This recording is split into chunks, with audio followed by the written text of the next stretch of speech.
Hey, remember when Chef Gaston from Ratatouille said, You must be imaginative, strong-hearted. You must try things that may not work. And you must not let anyone define your limits because of where you come from. Your only limit is your soul. What I say is true. Anyone can cook, but only the fearless can be great.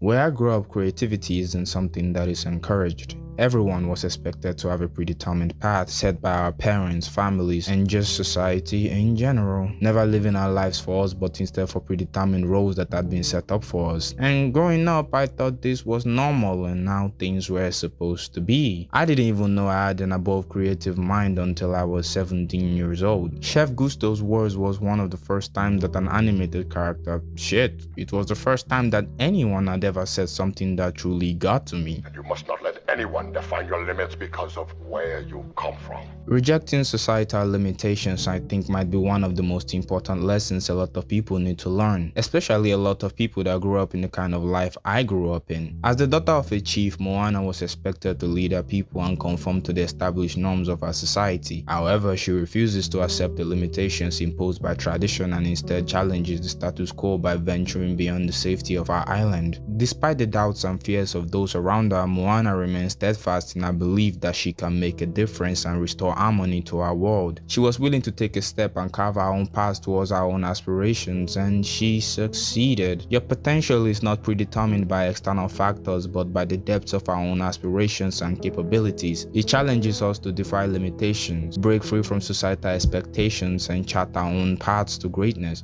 Naruto Uzumaki didn't have anything growing up. No parents, no friends. All he had was an unshakable mindset. He was fearless, no matter how many jutsus he learned, how many jutsus he improved on, how much chakra he had. All of it would have been useless if he was afraid. Greatness lies not in conforming to societal expectations or being cautious towards our ambitions. Greatness lies in embracing our unique gifts, pursuing our dreams with determination, and facing challenges with unwavering courage. What I say is true. Anyone can cook, but only the fearless can be great. Hey, remember when Rafiki said, Oh yes, the past can hurt.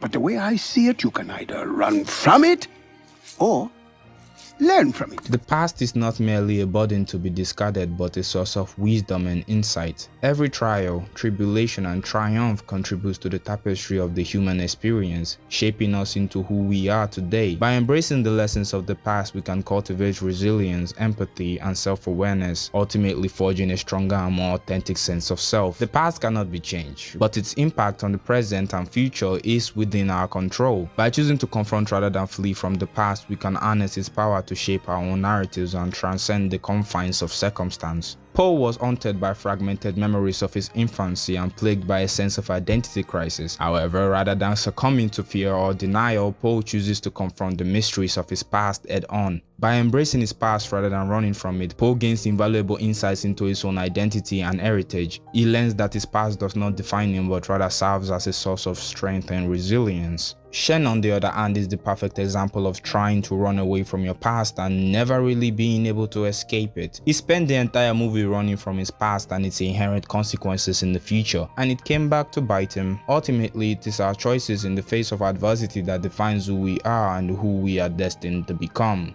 You gotta let go of that stuff from the past, because it just doesn't matter. The only thing that matters is what you choose to be now. You're right. Hey, remember when Bob Ross said, I absolutely have to have dark in order to have light. You know, it's like in life. You gotta have a little sadness once in a while so you know when the good times come. I'm waiting on the good times now. Experiencing moments of sadness or darkness allows us to appreciate and recognize the value of happiness and light when they come. Without experiencing lows, we might not fully comprehend or cherish the highs. Without darkness, light loses its impact and meaning. In life, experiencing moments of sadness or difficulty allows us to appreciate and recognize moments of joy and happiness. It's a reminder that contrast and balance are essential components of our experiences, helping us to better appreciate the beauty and brightness in our lives amidst the inevitable challenges. The flower that blooms in adversity is the most rare and beautiful of all. Hey, remember when Kanye said, My mama said trying is failing. There is no ifs, woulds, coulds, shoulds. It just is, and we just are. I'm never gonna stop trying, you know? I'm not doing YouTube because I'm going to be the greatest YouTuber ever. I'm doing YouTube because I know I have the ability to do something and I went for it. I don't know if I will succeed. I really don't. But I'd rather try and fail, you know, than never doing anything and regretting it later on in my life.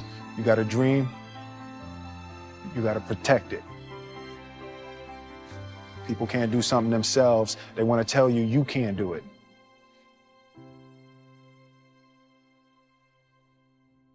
You want something, go get it. Period.